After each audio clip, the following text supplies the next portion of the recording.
So in life, there are moments when you stop and ask yourself, how did I get here? Like, why am I standing here? Well, this is definitely one of those moments for me. And I find myself going back to the beginning, back to my roots. I was born to incredible parents, amazing parents who served as doctors in the Indian Army. I was the firstborn. And as far back as I can remember, I made my parents very proud and happy 99% of the time. Okay, slight exaggerations of personal achievements are allowed from time to time, don't you think?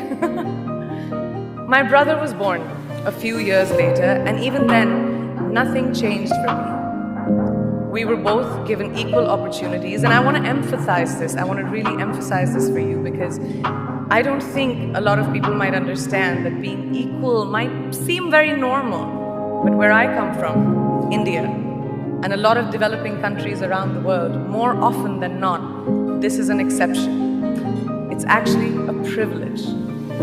My first experience of the glaring disparity between boys and girls came at a very, very young age. I grew up in a middle-class family with extremely philanthropic parents who constantly reminded me and my brother how lucky we were and how giving back to those who were less fortunate was not a choice. It was a way of life. Simple. I was 7 or 8 years old when my parents started taking me on these visits in a traveling clinic to developing communities around and villages around the city that we lived in called Bareilly. We were packed into this ambulance and my parents would provide free medical care to people who couldn't afford it. My job at the age of 8 was assistant pharmacist. So I would count all the medicines, put them in an envelope and give it out to patients, and I really took my job very seriously. Very seriously. But the more I went on these expeditions, the more I began to notice the simplest things that distinguished a boy from a girl or a man from a woman. For example, girls were pulled out of school when they hit puberty because they were considered ready for marriage and babies. That's 12 and 13, while boys still enjoyed their childhood. Or basic human rights such as healthcare were denied just because they were women.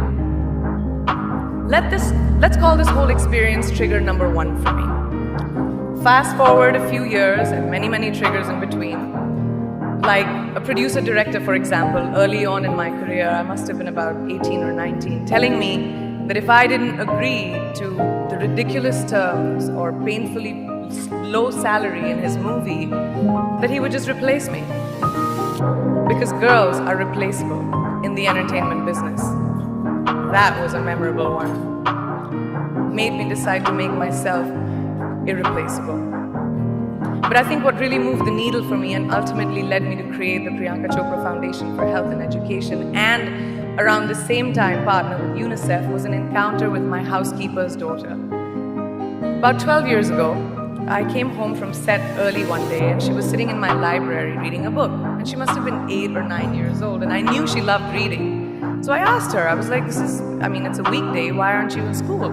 And she said, oh, I don't go to school anymore. So I went and asked her mother and I said, why isn't she in school?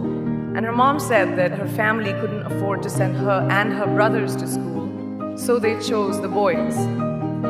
The reason? She would eventually get married and it would be a waste of money. I was completely blown and it shook me to my core.